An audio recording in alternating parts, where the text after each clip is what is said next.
Mabilisan na naman to. Audio standard na power amp, bago po yan, ES 2000. Ang price nito 25,000 pure copper.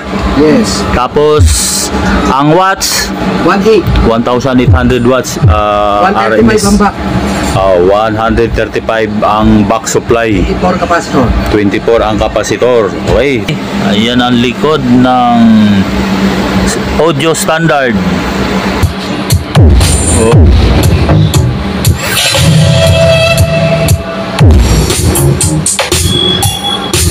Bago yan ng Saimar. Dito yan oh, CMP, Consumer Electronics. Pure copper na rin po yan ha. John Lunta.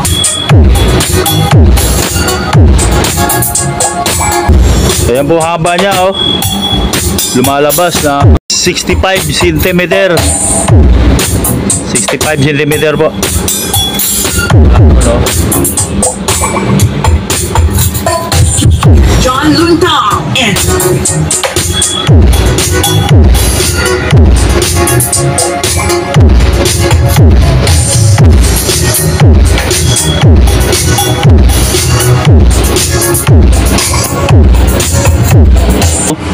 nandyan yung number sa video. Tawagan nyo na po.